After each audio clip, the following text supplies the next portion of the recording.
Em nome do Pai, do Filho e do Espírito Santo. Amém. Bem-vindo a todos, sou o Padre Marcos dos Santos e nós estamos hoje já festejando. Então vou fazer essa homilia aqui já da solenidade de Pentecostes, em que nós celebramos a vinda do Espírito Santo sobre toda a igreja, a vinda do Espírito Santo sobre os apóstolos, sobre os discípulos que estão juntamente com a Virgem Maria, com Nossa Senhora. O Senhor esteja convosco, Ele está no meio de nós. Proclamação do Santo Evangelho de Nosso Senhor Jesus Cristo, segundo São João. Glória a vós, Senhor. Ao anoitecer daquele dia, o primeiro da semana, estando fechada por meio dos judeus as portas do lugar onde os discípulos se encontravam, Jesus entrou e, pondo-se no meio deles, disse: A paz esteja convosco. Depois dessas palavras, mostrou-lhe as mãos e o lado. Então os discípulos se alegraram por verem o Senhor. Novamente Jesus disse: A paz esteja convosco. Como o Pai me enviou, também eu vos envio. E depois de ter dito isso, soprou sobre eles e disse: Recebei o Espírito Santo. A quem perdoardes os pecados, eles serão perdoados. E quem não perdoardes, eles serão retidos. Palavra da salvação. Glória a vós, Senhor. Ave Maria, cheia de graça, o Senhor é convosco. Bendita sois vós entre as mulheres, bendito o fruto do vosso ventre, Jesus. Santa Maria, Mãe de Deus, rogai por nós, pecadores, agora e na hora de nossa morte. Amém. Em nome do Pai, do Filho e do Espírito Santo. Amém. Queridos irmãos e irmãs, nós estamos então já em Pentecostes. Pentecostes que significa 50 dias. Então, 50 dias depois da Páscoa do Senhor. Que vem, evidentemente, de uma festa chamada Shavuot, uma festa hebraica, né? Então, toda a liturgia católica tem uma relação de alguma forma com a liturgia judaica. Se nós comemoramos a Páscoa dos judeus quando Moisés liberta o povo de Israel, ou melhor, Deus liberta por meio de Moisés o povo de Israel, que atravessa o Mar Vermelho a pé enxuto, nós, na Páscoa, celebramos a passagem da morte para a vida e da vitória de Jesus sobre Satanás, a morte e o pecado. Então, a passagem do Senhor e a nossa passagem também. 50 dias depois, enfim, da Páscoa dos judeus, os hebreus estão ao pé do Monte Sinai. E Moisés subiu aquele monte e de lá Moisés recebe as tábuas da lei escritas com dedos de fogo pelo próprio Deus, dada para Moisés, para que Moisés pudesse repassar para o povo.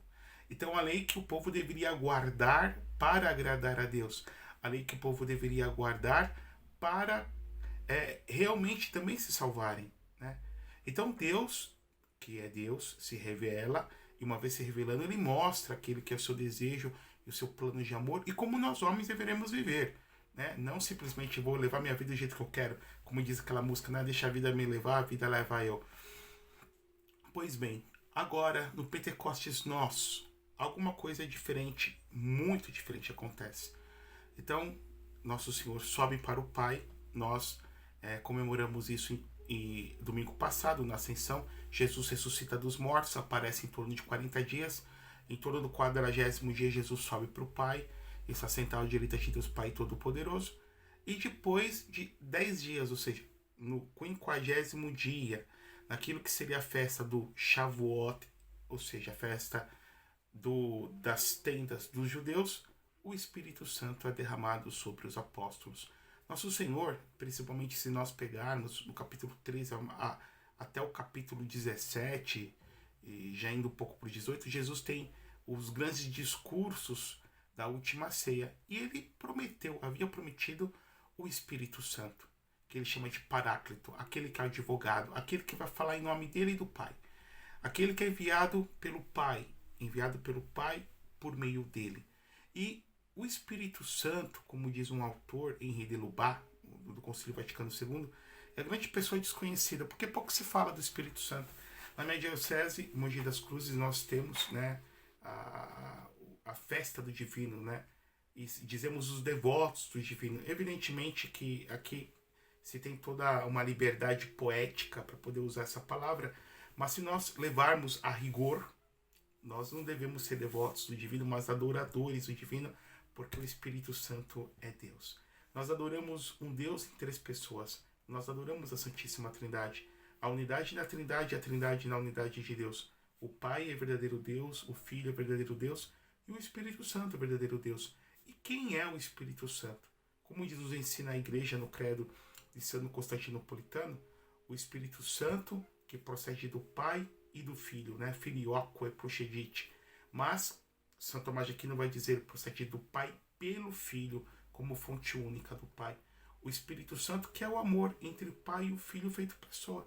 Assim como um homem e uma mulher se amam e têm um filho, mas é uma pessoa diferente, distinta do homem e da mulher.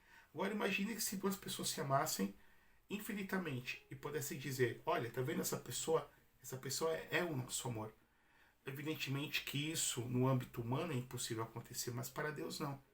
Então, este amor do pai que ama seu filho, do filho que é amado e que ao mesmo tempo ama o pai, este amor infinito, essa troca de dar e receber se configura uma pessoa eterna, consubstancial ao Pai e ao Filho, a quem nós damos o nome de Espírito Santo. Espírito Santo que na Bíblia chama de pneuma, ou seja, o hálito de Deus, o sopro de Deus, aquilo que vem do interior de Deus, o Espírito Santo que dá vida. O Espírito que, como nós vemos em Gênesis, pairava sobre as águas.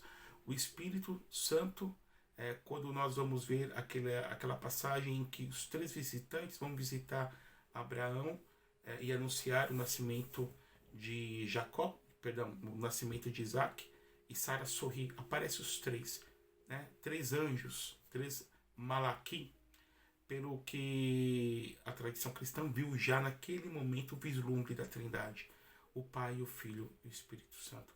O Espírito, então, que é o sopro, o Espírito que é a força vital, o Espírito que é o amor de Deus feito pessoa, o Espírito Santo, queridos irmãos, que anima tudo.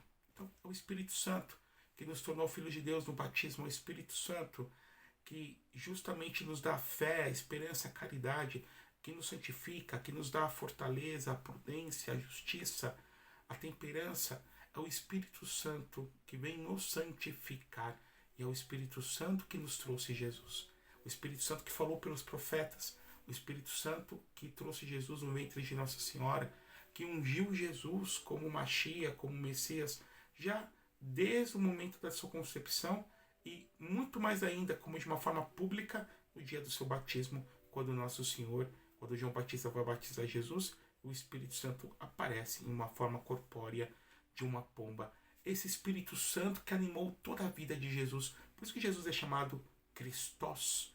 Christos, que em grego, que vem do hebraico, Machia, Christos, significa ungido.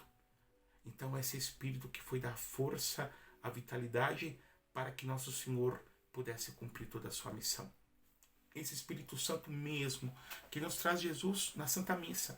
Toda vez que nós vamos à Santa Missa, em que o pão e o vinho são transubstanciados, são mudadas a substância, a realidade mais íntima dessa matéria é mudada, de forma a tornar-se apenas fica-se a aparência do pão e do vinho, porém já não é mais pão nem mais vinho. Então, assim como o Espírito Santo fez sombra sobre Nossa Senhora, o sacerdote faz a sombra com as suas mãos, na epíclase, sobre o pão e o vinho, invocando o Espírito Santo.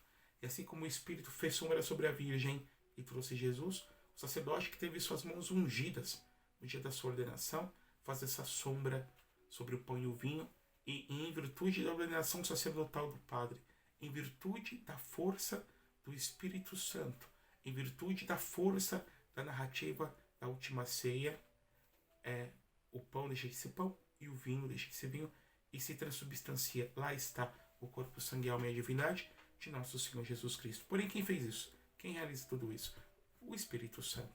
Esse Espírito Santo, os discípulos estão lá, reunidos no cenáculo, naquela mesma sala que Jesus havia instituído a Eucaristia, que Jesus já havia anunciado o Espírito Santo, e de repente eles recebem sobre si essa força vinda do alto. Está a Virgem Maria, está os apóstolos, está os discípulos, e aqueles homens que eram medrosos, aqueles homens que eram temerários, aqueles homens que tinham toda sorte de defeitos e debilidades, se tornam corajosos, se tornam santos de primeira morada, se tornam santos de primeira categoria, a ponto de evangelizarem, a ponto de converterem o mundo antigo na fé cristã.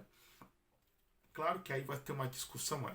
O padre está comentando já a primeira leitura, porque há judeus prosélitos provenientes de todo o canto do mundo, como nos diz a narrativa do texto, e nos diz então que os apóstolos proclamam as maravilhas de Deus e cada qual entende a sua língua. Então tem duas correntes aqui hermenêuticas, né? Uma que de fato os apóstolos estavam falando na língua daqueles que estavam nos escutando, uma segunda corrente que na verdade o Espírito foi derramado sobre todos, e aqueles que estavam escutavam os apóstolos falar na sua própria língua, ou seja, os apóstolos falavam aramaico, louvavam em aramaico e eles escutavam na sua própria língua. Então, duas correntes.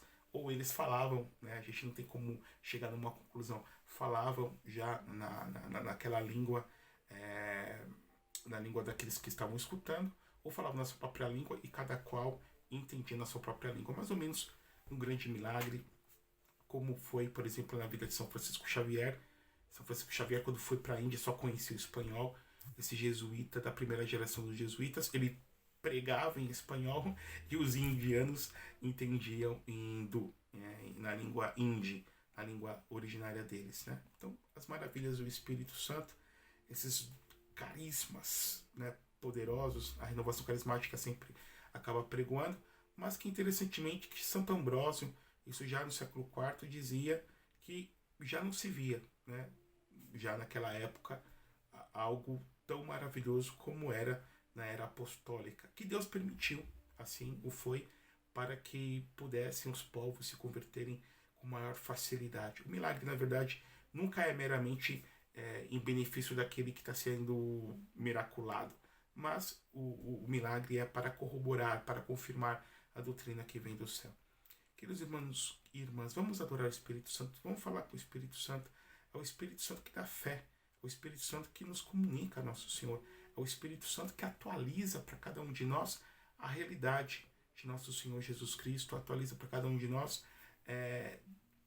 como podemos assim dizer, a presença divina, Deus. Então, tudo isso que nós realmente experimentamos, vivemos, e todo o processo de santificação das nossas almas é realizado pelo Espírito Santo. Agora há pouco escutamos o Evangelho, Jesus aparece ressuscitado. Alguns estudiosos chamam o Pentecostes de João, né? Na primeira leitura tivemos o Pentecostes de Lucas, mas o Pentecostes de João.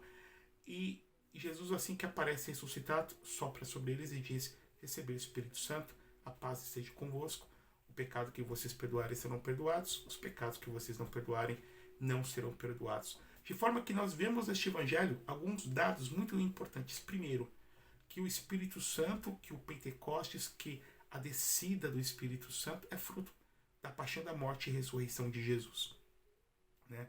Como diz os Santos Padres, né? Na cruz, quando o soldado lanceta ao costado de Nosso Senhor, o Espírito é derramado sobre toda a criação. Então, o Espírito é fruto da Páscoa do Senhor. Segundo, com o Espírito vem o Shalom de Deus, a paz, e a paz é a reconciliação. Quando o homem se vê reconciliado com seu Criador, que é Deus, reconciliado com os irmãos, reconciliado consigo mesmo. Então essas três dimensões, o perdão que vem de Deus, o perdão que nós pedimos a Deus e que nós recebemos dele, o perdão que nós pedimos às pessoas e que recebemos delas, mas o perdão que eu devo pedir às pessoas que eu causei algum prejuízo e o perdão que eu tenho que dar a mim mesmo. E depois o sacramento da confissão. Jesus dá o poder de perdoar os pecados no nome dele aos seus apóstolos.